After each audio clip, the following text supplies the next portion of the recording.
मैं हूं रिजवान और आप देख रहे हैं रिजवान रैंकर्स। आज हम डिस्कस करेंगे hire purchase system for BCom part 1 students. Hire purchase system means a special system of purchase and sale of goods। तो सबसे पहले आइए हम लोग हायर परचेज एग्रीमेंट को डिफाइन करते हैं। एन एग्रीमेंट या यूं बोले arrangement under which one party delivers goods to another party on condition that property in goods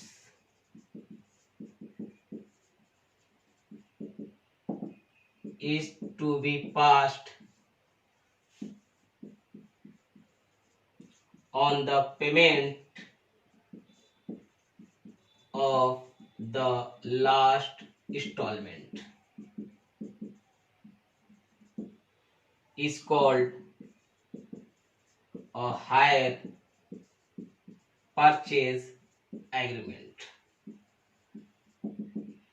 देखिए, हमने हायर परचेज एग्रीमेंट का डेफिनेशन बोर्ड पर लिखा है। एन एग्रीमेंट, आप इसको लूजली स्पीकिंग अरेंजमेंट भी बोल सकते हैं, under which one party delivers, यानी एक पार्टी डिलीवर्स करता है। डिलीवर्स का मतलब क्या हुआ?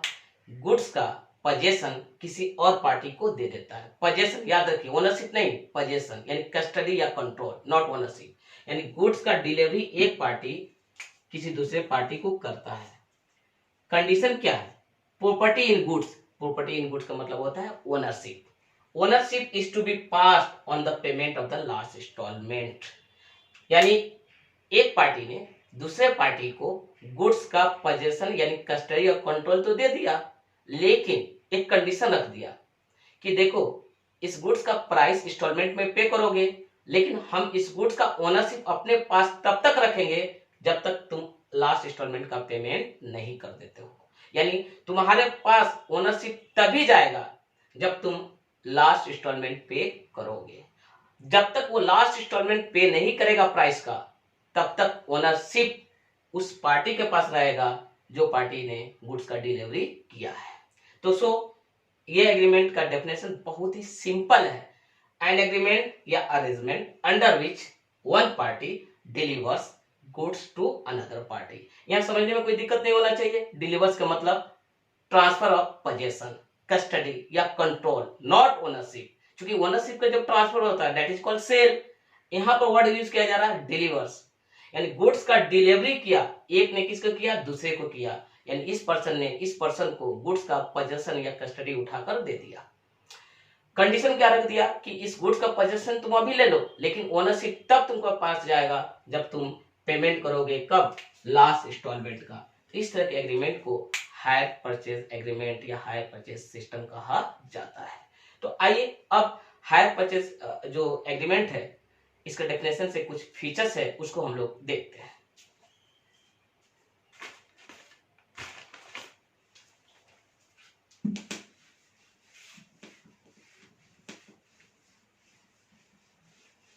Features of hire purchase agreement. Features of hire purchase agreement. पहला, it has two parties. One is hire vendor and the other is hire purchaser। एक है हायर वेंडर, दूसरा है hire purchaser. Who is hire vendor? A person who delivers goods under hire purchase agreement is called a hire vendor. A person who delivers goods under hire purchase agreement A person who delivers goods under a hire purchase agreement is called a hire vendor. Who is a hire purchaser? The person to whom goods are delivered under a hire purchase agreement. वो person जिसको goods का delivery होता है, that is called hire purchaser. मतलब अगर मोहन सोहन को under a hire purchase agreement goods का delivery कर दिया तो मोहन बन गया हायर वेंडर और सोहन बन गया हायर परचेजर. अब जहां तक गुड्स का ओनरशिप की बात है और पोजीशन की बात है, पोजीशन चला जाता है हायर परचेजर के पास, कस्टडी चला जाता है हायर परचेजर के पास और हायर वेंडर के पास ओनरशिप रहता है. ओनरशिप तब तक रहेगा इसके पास जब तक लास्ट इंस्टॉलमेंट का पेमेंट नहीं होगा. यानी ओनरशिप वेंडर से परचेजर के पास तभी जाता है जब परचेजर लास्ट इंस्टॉलमेंट का पेमेंट कर देता है. Number 2,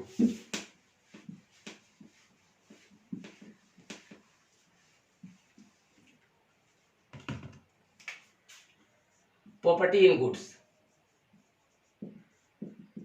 property in goods that is, इसका मतलब क्या हुआ? Ownership is to be passed on the payment of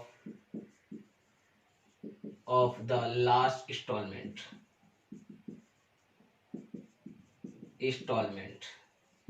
Property in goods यानी ownership is to be passed on the payment of the last installment. यानी ownership higher vendor से higher purchaser के पास last instalment के payment होने के बाद ही जाएगा. Third, goods का ओनरशिप और पोजीशन. पोजीशन भी आप बोल सकते हैं या कस्टडी बोल सकते हैं या फिर कंट्रोल भी बोल सकते हैं. ये रहता है हायर परचेजर के पास और ओनरशिप रहता है हायर वेंडर के पास. So the ownership of the goods यानी the property in goods is with the hire vendor while possession या custody या फिर बोले control of the goods is with the hire purchaser.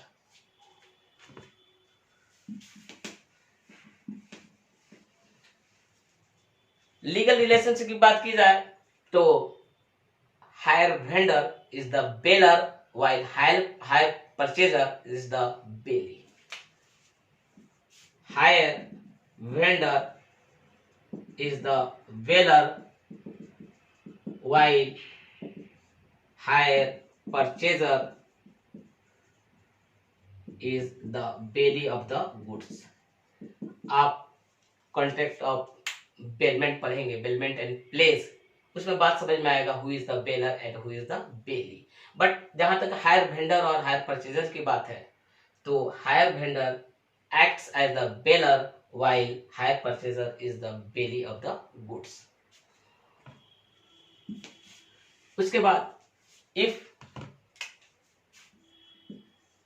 the hire purchaser fails to pay any of the installments,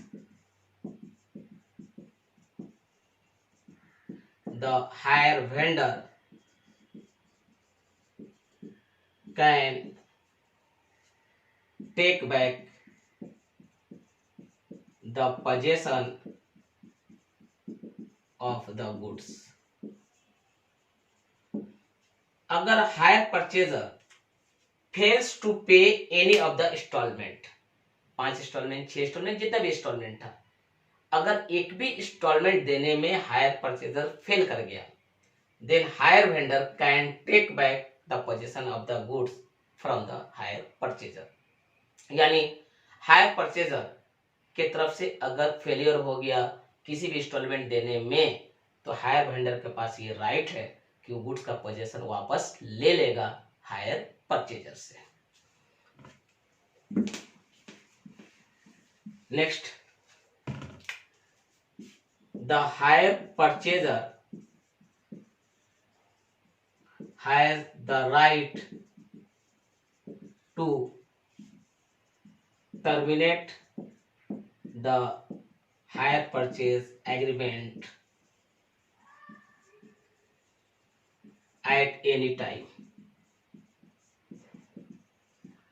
The hire purchaser has the right to terminate the hire purchase agreement at any time. यानी hire purchaser के पास ये right रहता है कि वह higher purchase agreement को किसी भी समय टर्मिनेट कर सकता है, यानी रिसेंड कर सकता है, कैंसिल कर सकता है। लेकिन इस केस में the hire purchaser will not be entitled to recover the installments already paid to the hire vendor. वो पैसा इसको नहीं मिल पाएगा, क्योंकि जो इंस्टॉलमेंट ऑलरेडी पे हो चुके हैं उसको हायर चार्जेस के रूप में उसको ट्रीट किया जाता है। तो आपने हायर परचेज एग्रीमेंट का फीचर्स देखा कि हायर परचेज एग्रीमेंट में दो पार्टीज होते हैं। एक पार्टी वो होता है जो गुड्स का डिलीवरी करता है, और दूसरा पार्टी वो होता है जिसको गुड्स का डिलीवरी किया जाता है। जो गुड्स का डिलीवरी करता है उसको हायर वेंडर, और जिसको गुड्स का डिलीवरी किया जाता है उसको हायर परचेजर कहा जाता है। और हायर परचेज एग्रीमेंट के केस में जो प्राइस ऑफ द गुड्स होता है इज पेड इन इंस्टॉलमेंट्स, यानी the price of the goods is paid in installment, यानी गुड्स का जो प्राइस है is to be paid in installments, यानी गुड्स का जो भी दाम है वो इंस्टॉलमेंट में पे होगा, नॉट एज अ लमसम, यानी एक लमसम फिगर पेमेंट नहीं होगा, इंस्टॉलमेंट में प्राइस को पे किया जाएगा हायर परचेजर के द्वारा हायर वेंडर को। दूसरा बात आपने देखा कि हायर परचेजर के पास राइट होता है कि वो किसी भी समय हायर परचेज एग्रीमेंट को टर्मिनेट कर सकता है, और हायर वेंडर के पास राइट होता है to take back the position of the goods from the hire purchaser in case of failure on the part of the hire purchaser to pay any of the installments. अगर hire purchaser के तरफ से कोई भी एक instalment पे करने में फेलियर हुआ तो हायर वेंडर के पास ये राइट है कि गुड्स को रिकवर कर लेगा, और जो भी वो पैसा रिकवर किया है यानी रिसीव किया है by way of installments, this amounts will be forfeited as hire charges. उसके बाद आपने देखा कि हायर परचेज एग्रीमेंट के केस में गुड्स का जो पोजीशन होता है यानी कस्टडी होता है, कंट्रोल होता है, वो हायर परचेजर के पास होता है, जबकि गुड्स का ओनरशिप वो हायर वेंडर के पास होता है। और ओनरशिप वेंडर से हायर परचेजर के पास कब जाता है? जब हायर परचेजर लास्ट इंस्टॉलमेंट का पेमेंट करता है। और हायर वेंडर का क्या रोल है, क्या फंक्शन है? हायर वेंडर एक बेलर होता है, जबकि हायर परचेजर एक बेली के रूप में होता है। अब बात करते हैं कुछ टर्म्स का, यानी terms related to hire purchase accounting. Hire purchase accounting से रिलेटेड कुछ टर्म्स को हमको जानना जरूरी है। उसमें से एक टर्म है कैश प्राइस, दूसरा है हायर परचेज प्राइस, थर्ड है इंटरेस्ट एंड चौथा है down payment. Terms related to hire purchase accounting. जब हायर परचेज अकाउंटिंग करते हैं तो कुछ टर्म्स को यूज करना पड़ता है। वो कौन कौन सा टर्म है? पहला है कैश प्राइस, दूसरा है hire purchase price, and third है इंटरेस्ट, एंड फोर्थ है डाउन पेमेंट। Down payment. आइए हम लोग इसको वन बाय वन करके डिस्कस करते हैं, समझते हैं। शुरुआत करते हैं कैश प्राइस से। तो ये चारों टर्म्स हैं, ये आपको जानना जरूरी है। The first one is cash price and another is higher purchase price, third is interest and fourth is down payment. आइए शुरुआत करते हैं हम लोग कैश प्राइस से। Cash price. Cash price. Cash price, it is the amount of money for which goods can be sold and purchased. it does not include interest. यानी cash price is the amount of money for which goods can be sold and purchase. जितना पैसे के लिए goods को खरीदा और बेचा जा सकता है, that is called cash price. And it does not include interest, यानी कैश प्राइस में इंटरेस्ट मिला नहीं रहता है. Second, higher purchase price. Hire purchase price, it is the total amount of money to be paid by hire purchaser under a hire purchase agreement. It is cash price plus interest. That is, higher purchase price is equal to cash price plus interest. Higher purchase price, it is the total amount of money to be paid by the hire purchaser under the hire purchase agreement. यानी total sum of money, जितना total amount pay करना पड़ेगा hire purchaser को under the hire purchase agreement, उसको hire purchase price कहा जाएगा. It is cash price plus interest. यानी when interest is added to cash price we get hire purchase price. यानी कह सकते हैं hire purchase price is equal to cash price plus interest. Third,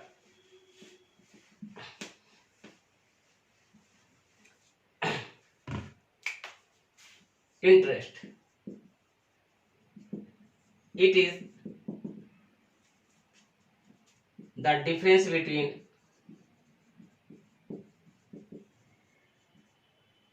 higher purchase price and cash price. Cash price और hire purchase price का जो difference है वो interest कहलाता है. That is interest is equal to hire purchase price minus cash price. यानी hire purchase price में से इंटरेस्ट कैश प्राइस को घटा दिए, then we get interest.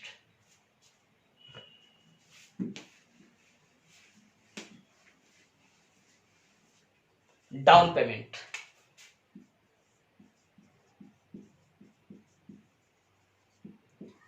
It is the amount of money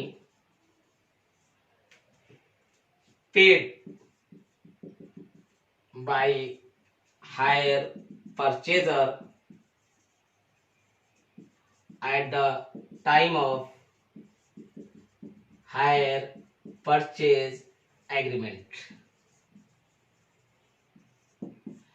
ये वो अमाउंट ऑफ मनी होता है जिसको hire purchaser at the time of hire purchase agreement payment करता है हायर वेंडर को, और टोटल कैश प्राइस में से इसको डिडक्ट करने के बाद जो फिगर आता है उसके बाद इंटरेस्ट को चार्ज किया जाता है. तो सो आपने चार कंसेप्ट सीखा, cash price, hire purchase price, interest and of course down payment. इन सब कंसेप्ट्स का यानी इन सब टर्म्स का यूज हम करते हैं जब accounting for higher purchase agreement का जब अकाउंटिंग करने जाते हैं तो इन सब कंसेप्ट को यूज करना पड़ता है. उससे रिलेटेड जब क्वेश्चन हम सॉल्व करेंगे तो हम वहां पर इसको और एक्सप्लेन करेंगे. आइए फाइनली अब देखते हैं कि हायर परचेज और क्रेडिट सेल में क्या अंतर है.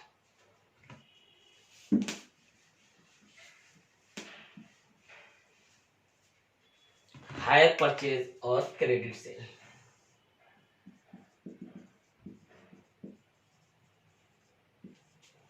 Credit sale,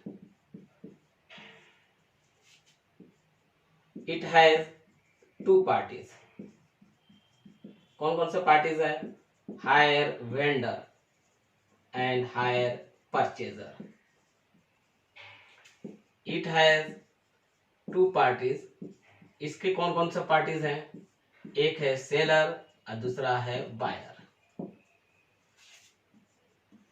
ownership is to be transferred on payment of the last installment। Ownership कब जाएगा? जब लास्ट इंस्टॉलमेंट का पेमेंट होगा। Ownership is transferred at the time of cell.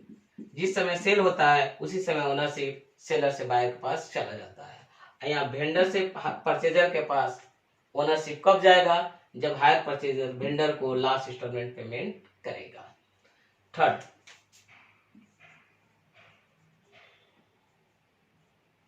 the higher vendor can take back the possession of the goods.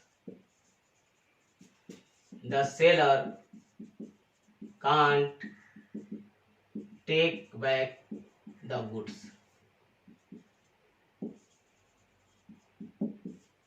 यहाँ पर higher vendor अगर hire purchaser failure हो गया कोई भी इंस्टॉलमेंट देने में, तो स्वाभाविक है कि हायर वेंडर गुड्स को वापस ले लेगा।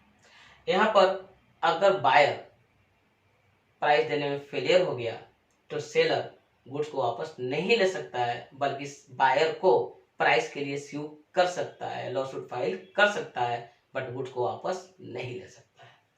Third, fourth,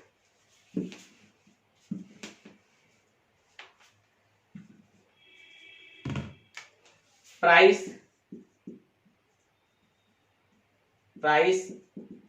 is to be paid in installments always।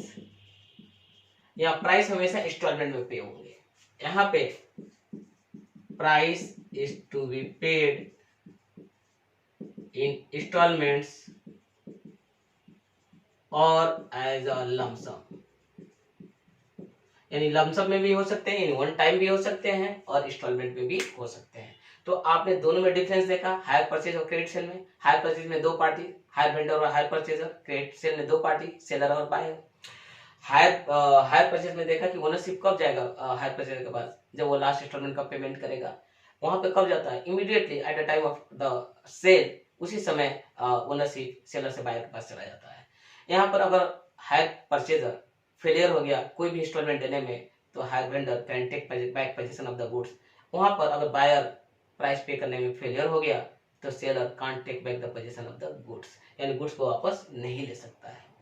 Higher purchase के केस में प्राइस हमेशा इंस्टॉलमेंट में पे किया जाता है। The price of the goods is always paid in installments. वहां पे प्राइस जो है इंस्टॉलमेंट में भी हो सकता है और आपको लमसम के रूप में भी हो सकता है। एंड फाइनल डिफरेंस जो कि बहुत इंपॉर्टेंट है, फाइनल इंस्टॉलमेंट पे करने से पहले अगर हायर परचेज गुड्स को किसी परचेजर किसी को बेचता है तो उसके पास गुड टाइटल नहीं जाएगा।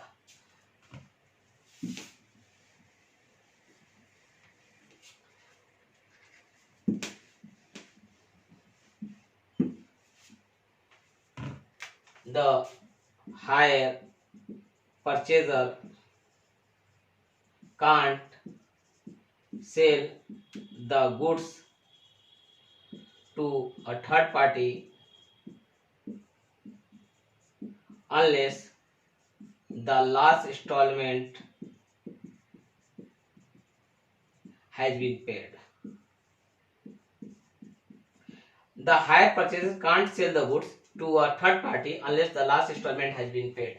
जब तक लास्ट इंस्टॉलमेंट का पेमेंट नहीं होगा तब तक हायर परचेजर किसी थर्ड पार्टी को गुड्स को नहीं बेच सकता है। यहाँ पे the buyer can sell the goods to a third party. यहाँ पर बायर थर्ड पार्टी को गुड्स को बेच सकता है irrespective of whether the price has been paid or not। तो आपने देखा these are the differences between hire purchase and credit sale। तो आज के वीडियो में मैंने हायर परचेज को डिफाइन किया, उसके फीचर्स को समझाया, उससे रिलेटेड टर्म्स को समझाया और साथ साथ फाइनली हायर परचेज और क्रेडिट सेल में डिफरेंस को एक्सप्लेन किया। इसके बाद वाले वीडियो में हम इससे रिलेटेड जनरल एंट्री लेकर आएंगे और उसके बाद वाले वीडियो में जो SM शुक्ला का जो क्वेश्चंस है उसको सॉल्व करेंगे। अगर ये वीडियो आपको अच्छा लगा तो आपसे रिक्वेस्ट करेंगे कि आप मेरे चैनल को सब्सक्राइब करें, लाइक करें और शेयर करें। Thank you.